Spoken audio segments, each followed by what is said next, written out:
اور آپ دیکھیں حضرت عزیر علیہ السلام 100 سال تک سوئے رہے یا مردہ رہے، اللہ نے دوبارہ ان کو زندہ کیا. ان کی عمر وہی رہی جس میں وہ فوت ہوئے تھے، اور اسی دوران ان کے سارے ہم عمر لوگ فوت ہو چکے ہوئے تھے.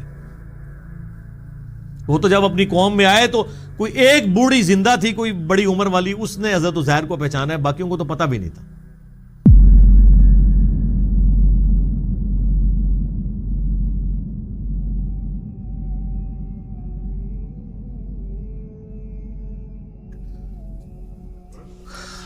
او کالذی مر علی قریۃ وہی خاویۃ علی عروشہا،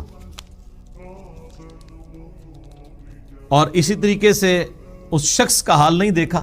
اب یہ دیکھنے سے مراد یہ نہیں ہے کہ مطلب وہ سارے لوگ وہاں پہ حاضر و ناظر تھے، یہ لنگوسٹک لٹریچر کی بات ہو رہی ہے. جیسے قرآن میں ہے کہ کافروں نے نہیں دیکھا، زمین و آسمان ملے ہوئے تھے، ہم نے انہیں پھاڑ کے جدا کیا. سورہ الانبیاء میں مراد یہ نہیں کہ کافروں نے دیکھی ہے کوئی ویڈیو، مراد یہ کہ یہ اللہ کی قدرت کا نظارہ نہیں دیکھ رہے ہو کہ ان کو کسی نے بنایا. کہ ایک شخص جو گزرا ایک بستی پر سے جو کہ الٹی پڑی تھی اپنے چھتوں کے بل، یعنی وہ کوئی تباہ و برباد، کوئی کھنڈرات تھے. تو اس شخص نے کہا قال انا یحیی ہذہ اللہ بعد موتہا، اللہ تعالیٰ مردوں کو کس طرح مرنے کے بعد زندہ کرے گا، یہ بستی کس طرح زندہ ہو سکتی ہے. یہ میں تورات میں ڈیٹیل ملتی ہے، یہ حضرت عزیر علیہ السلام کے بارے میں آتا ہے کہ وہ ایک کسی کھنڈرات کے پاس سے گزر رہے تھے تو انہوں نے یہ کہا. بعض کہتے ہیں کہ یہ لٹریچر کی زبان میں بات ہے، انہوں نے اپنی مردہ قوم کو مخاطب کر کے کہا کہ اتنی مردہ قوم ہو چکی ہے، دوبارہ اسے عروج کیسے ملے گا. تو دونوں باتیں درست ہو سکتی ہیں، ہم تو دونوں عقائد کو صحیح سمجھتے ہیں. تو اللہ تعالیٰ فرماتا ہے فَأَمَاتَهُ اللَّهُ مِئَةَ عَامٍ ثُمَّ بَعَثَهُ، تو اللہ تعالیٰ نے 100 سال کے لیے اسے موت دے دی. نیند بھی موت کی بہن ہے نا، اس کے بعد اٹھا لیا. وہ نیند بھی ہو سکتی ہے اور فزیکل موت بھی ہو سکتی ہے. جیسے اللہ تعالیٰ نے اصحاب کہف کو تو 300 سال کے لیے سلا دیا تھا. 300 جو ہے وہ عیسوی اعتبار سے اور 309 ہجری اعتبار سے، یعنی لونر کیلنڈر کے اعتبار سے. قال کم لبثت، تو جب اللہ تعالیٰ نے اسے اٹھایا نا حضرت عزیر علیہ السلام کو، تو اللہ نے فرمایا ہاں بھی کتنا عرصہ تم یہاں پہ تیرا گزرا ہے. قال لبثت یوما او بعض یوم، تو انہوں نے کہا یا تو میں پورا دن یہاں پہ سویا رہا ہوں یا دن کا کچھ حصہ. قال بل لبثت 100 عام، اللہ تعالیٰ نے فرمایا نہیں، تم تو 100 سال کے لیے یہاں پہ لیٹے رہے ہو. فانظر الی طعامک وشرابک لم یتسنہ، دیکھ اپنے کھانے پینے کی چیزوں کی طرف، کوئی خراب بھی نہیں میں نے ہونے دی. 100 سال تک کھانے پینے کی چیز بھی اپنی اصلی حالت میں موجود ہے. وانظر الی حمارک، اپنے گدھے کی طرف دیکھ. گدھا جو ہے وہ مر کے اس کی ہڈیاں بھی آ چکی ہوئی تھی. ابھی بڑے مزے کی بات ہے، اللہ تعالیٰ چاہتا تو گدھے کو زندہ رکھ سکتا تھا، خوراک کو خراب کر دیتا اور کہتا دیکھ یہ خراب ہوئی خوراک جو ہے میں اس کو کس طرح ٹھیک کرتا ہوں. تو کسی کے دماغ میں یہ بات آ سکتی تھی کہ گدھا 100 سال کی عمر کا بھی ہو سکتا ہے یا وہ لمبی عمر کا بھی ہو سکتا ہے. کھانا تو ایک ٹائم سے دوسرے ٹائم تک نہیں چلتا، الا یہ کہ آپ کسی ٹھنڈے علاقے میں ہو. تو اللہ تعالیٰ نے کھانے کو 100 سال تک، یہ ہے معجزہ، کھانے کو 100 سال تک ٹھیک رکھا ہے، گدھے کو مار دیا. اور آگے دیکھیں کیا الفاظ ہیں. وانظر الی حمارک، اپنے گدھے کی طرف دیکھ. وَلِنَجْعَلَكَ آیَةً لِلنَّاسِ، ہم اسے لوگوں کے لیے نشانیاں بنا دیں گے اور تیرے لیے بھی. وانظر الی العظام کیف ننشزها، دیکھ ان کی ہڈیوں کو ہم کیسے ان کو جوڑتے ہیں. ثم نکسوها لحما، پھر اس پہ کیسے گوشت چڑھاتے ہیں. سر یہ منظر تو حضرت عزیر نہیں دیکھا ہے، حالانکہ یہ روزانہ ہو رہا ہے انسان کے کیس میں بھی، جانداروں کے کیس میں بھی، لیکن وہ فزیکلی سامنے نظر نہیں آ رہا ہوتا اور اس کا ایک ٹائم پیریڈ ہوتا ہے. انسان کے کیس میں آلموسٹ 9 مہینے لگتے ہیں، ہاتھی کے کیس میں 22 مہینے لگ جاتے ہیں، لیکن یہ سیکنڈز میں ہوا ہے کہ وہ ہڈیاں تھیں ان پہ اللہ نے ایسے گوشت چڑھایا، ایک دم سامنے گدھا سامنے آ گیا. ٹھیک ہے، اللہ اکبر. اچھا اللہ تعالیٰ اس ساری چیزوں کو نشانی بنا کے ایک پیغمبر کے سامنے پیش کر رہا ہے اس کا ایمان مضبوط کرنے کے لیے کہ اللہ کے لیے مردے کو زندہ کرنا کوئی مسئلہ نہیں ہے. تو مجھے بتائیں اگر پیغمبر خود ہی مردے زندہ کر لیتے ہوتے تو اللہ تعالیٰ ان کو یہ کر کے کیوں دکھا رہا تھا؟ تو بابے کدھر؟ عزیر علیہ السلام کو طاقت نہیں سی کہ مردہ زندہ کرنا، تو شیخ عبدالقادر جیلانی نے کہ تو مردہ کھلا لیا.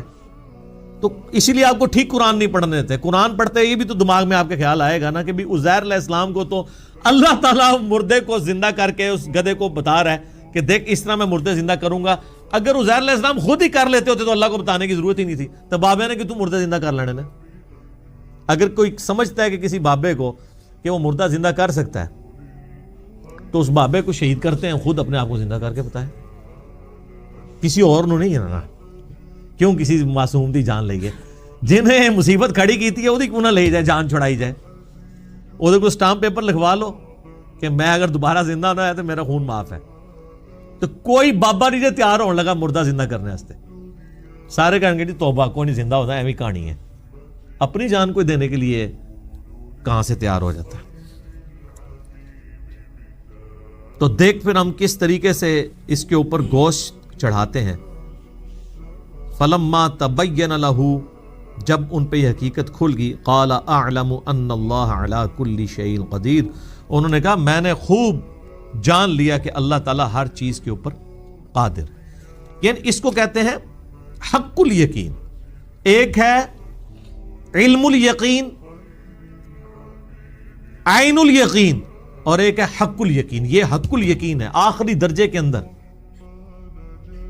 علم الیقین کہ آپ کو کسی نے بتایا کسی جگہ پہ آگ لگی ہوئی ہے، آپ وہاں پہ پہنچے، آگ آپ کو نظر بھی آ گئی، دھواں اٹھتا ہوا، تو آپ نے اپنی آنکھوں سے مشاہدہ کر لیا. اسے کہتے ہیں عین الیقین، یعنی آنکھوں سے یقین حاصل کر لیا. پہلے صرف علم کی حد، یہ ہے آنکھوں کی حد.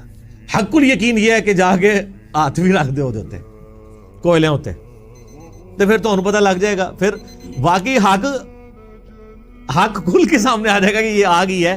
کیونکہ آپ کو پتہ ہے ویسے تو یہ شوکیس میں سجانے کے لیے آج کل تو کئی ایک آپ کو اس طرح کے جو ہیں وہ شو پیس مل جاتے ہیں، جو لگ رہا ہوتا ہے اس میں سے آگ نکل رہی ہے، روشنی بھی ہوتی نہیں ہے. اس کے اوپر آپ ہاتھ رکھیں تو وہ دھواں بھی آپ کو ٹھنڈا فیل ہو رہا ہوگا. تو ظاہر ہے کہ وہ نظروں کا دھوکہ بھی ہو سکتا ہے. اب ایک شخص کو اگر دھواں اٹھتے ہوئے نظر آ رہا ہے کسی اس طریقے کی اورنج رنگ کی چیز سے، تو اس پہ ہاتھ لگاتا ہے تو اس کے بعد ہی اسے حق الیقین آئے گا نا. تو پیغمبر کو اللہ تعالیٰ نے وہ حق الیقین تک پہنچا دیا، کیونکہ انبیاء کرام نے دنیا پہ اللہ کی حجت ہوتے ہیں. وہ لوگوں کو انہوں نے اللہ کا تعارف کروانا ہوتا ہے. ان کا ایمان جو ہے وہ اعلیٰ درجے کا ایمان ہوتا ہے. تو یہ دو واقعات تھے. ایک واقعے کے اندر کافر کے ساتھ علمی مجادلہ ہوا حضرت ابراہیم علیہ السلام کا. دوسرے واقعے میں حضرت عزیر علیہ السلام کے سامنے مردے کو زندہ کر کے بتایا گیا، اور 100 سال کے لیے ان کو بھی اللہ نے سلا دیا. اور آپ دیکھیں حضرت عزیر علیہ السلام 100 سال تک سوئے رہے یا مردہ رہے، اللہ نے دوبارہ ان کو زندہ کیا. ان کی عمر وہی رہی جس میں وہ فوت ہوئے تھے، اور اسی دوران ان کے سارے ہم عمر لوگ فوت ہو چکے ہوئے تھے. وہ تو جب اپنی قوم میں آئے تو کوئی ایک بوڑھی زندہ تھی، کوئی بڑی عمر والی، اس نے حضرت عزیر کو پہچانا ہے، باقیوں کو تو پتہ بھی نہیں تھا. پھر حضرت عزیر نے ان پہ دعوت توبہ امت کے اوپر پیش کی، اور دوبارہ سے ان کو پھر عروج بنی اسرائیل کو ملا حضرت عزیر علیہ السلام کی دعوت توبہ کی برکت سے. تو یعنی اللہ تعالیٰ نے ان کو دکھایا کہ اگر اللہ مردے کو زندہ کر سکتا ہے نا، تو اس مردہ بنی اسرائیل کو دوبارہ سے دنیا کا حکمران بنا سکتا ہے. تو یہ دوسرا عروج تھا. پہلا عروج ان کا وہ طالوت اور جالوت کی جنگ کے بعد آیا، پھر دوبارہ سے یہ محکوم ہو گئے کچھ عرصے بعد، اور دوبارہ یہ جو عروج ہے حضرت عزیر علیہ السلام کے ذریعے اللہ تعالیٰ نے ان کو دلوایا، اور مردہ قوم کو اللہ تعالیٰ نے زندہ کیا، ان کو دنیا پہ حکمرانی دی. تو یہ حضرت عزیر علیہ السلام کا یہ واقعہ. اور اب تیسرا واقعہ جو ہے نا وہ حضرت ابراہیم علیہ السلام کا واقعہ ہے، مردوں کو زندہ کرنے کے حوالے سے. انشاءاللہ اس میں کئی ایک ٹیکنیکل چیزیں بھی ہیں، میں اس کو اگلی دفعہ ڈسکس کروں گا. وہ ایک امپورٹنٹ واقعہ ہے جو ان کو اللہ تعالیٰ نے حکم دیا کہ 4 پرندے پالو، ان کو اپنے سے ہلا لو، پھر ان کو کاٹا، ان کا پورا قیمہ کیا گیا، پھر اللہ تعالیٰ نے ان کو زندہ کر دیا. تو اس واقعے کو انشاءاللہ تعالیٰ ہم اگلی قرآن کلاس کے اندر ڈسکس کریں گے. اللہ تعالیٰ سے دعا ہے جو حق بات میں نے کہی اللہ تعالیٰ ہمارے دلوں میں راسخ فرمائے. اگر جذبات میں میرے منہ سے کوئی غلط بات نکل گئی تو اللہ تعالیٰ اسے معاف بھی کر دے، محف بھی کر دے. ہمیں کتاب و سنت کی تعلیمات پر عمل کر کے دوسرے بھائیوں تک پہنچانے کی توفیق عطا فرمائے.